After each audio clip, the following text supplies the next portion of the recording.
waktu yang mempertemukan kita. Hujan sore itu turun perlahan, seolah tahu bagaimana caranya menyentuh bumi tanpa menyakitinya. Di halte tua yang mulai usang di sudut kota, Nara duduk diam. Tangannya menggenggam buku catatan kecil, matanya kosong menatap jalanan yang basah. Hari itu genap 1 bulan sejak kepergian ibunya, dan semuanya masih terasa hampa. Hujan membuatnya terdiam lebih lama dari biasanya.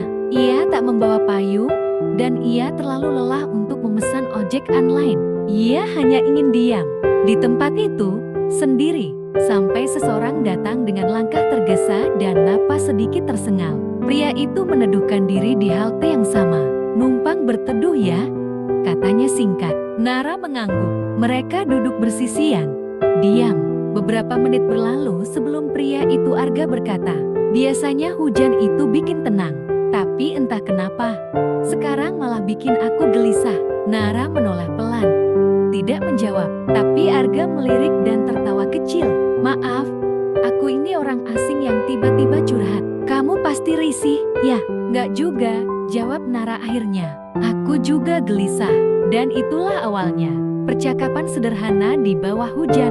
2 orang asing yang seolah dikenalkan oleh waktu. Beberapa minggu berlalu, Nara kembali pada rutinitasnya. Menulis untuk proyek buku sejarah, memotret gedung-gedung tua untuk inspirasi, dan mencoba hidup normal tanpa ibunya.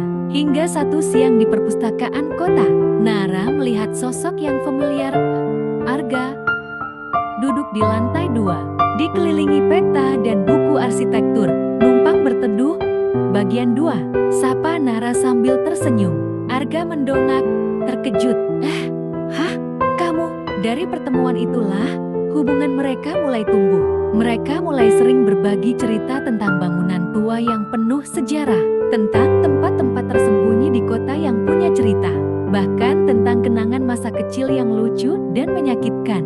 Arga bercerita tentang pertunangannya yang gagal 2 tahun lalu, tentang perempuan yang ia kira akan jadi teman hidup, tapi ternyata memilih pergi. Nara tidak banyak bicara tentang ibunya, tapi Arga tahu, dari caranya diam, dari caranya memegang buku catatan itu ada luka yang belum sembuh. Hari-hari berubah, mereka menjadi lebih dekat, bukan dalam euforia yang berlebihan, tapi dalam ketenangan yang menghangatkan.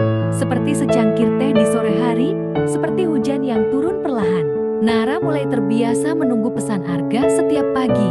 Arga diam-diam menyiapkan rute-rute jalan kaki yang bisa mereka lewati bersama setiap Sabtu sore. Tapi tidak semua hal berjalan manis. Arga masih takut. Ia merasa belum pantas membuka hati. Ia takut menjadi tempat singgah lagi. Nara juga ragu ia tahu cinta tak selamanya seperti cerita yang ia tulis. Ia takut berharap terlalu banyak. Hingga suatu hari, Nara mendapat kabar.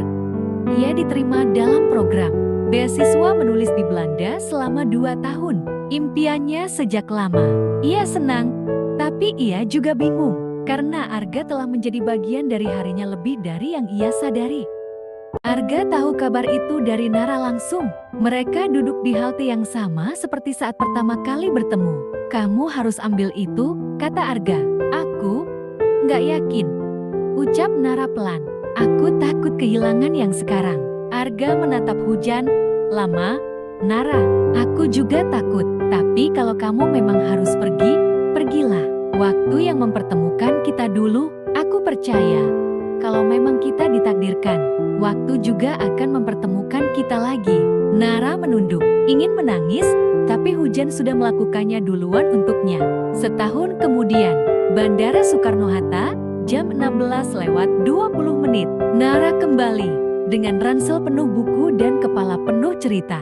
Ia tak tahu apakah Arga masih di kota, apakah ia masih menunggunya, atau sudah melupakan semuanya.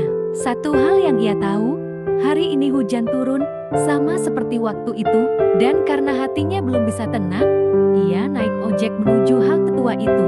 Hanya ingin melihat, hanya ingin duduk di sana sebentar. Tapi saat ia tiba, seseorang sudah duduk di sana, dengan payung di pangkuan, dan senyum yang tak berubah. "Numpang berteduh lagi?" Bagian 3, sapa Arga. Nara menatapnya, jantungnya berdetak keras. "Kamu nunggu di sini tiap hujan?" Arga tertawa tertawa kecil. Nggak juga, tapi setiap kali hujan, aku lewat sini. Siapa tahu waktu punya niat baik lagi. Nara duduk di sampingnya. Mereka diam, seperti dulu. Tapi kali ini, tangan mereka bersentuhan dan tak ada yang menariknya. Cinta bukan tentang seberapa cepat kamu jatuh, tapi seberapa kuat kamu bertahan menunggu. Dan waktu, bukan sekadar jam dan hari, tapi juga jembatan yang mempertemukan dua hati. Mereka tak tahu kemana cerita ini akan berakhir. Tapi hari ini, di halte tua, di bawah hujan yang sama, Nara dan Arga tahu satu hal, waktu telah mempertemukan mereka. Dan itu cukup untuk mulai lagi dari awal yang lebih indah.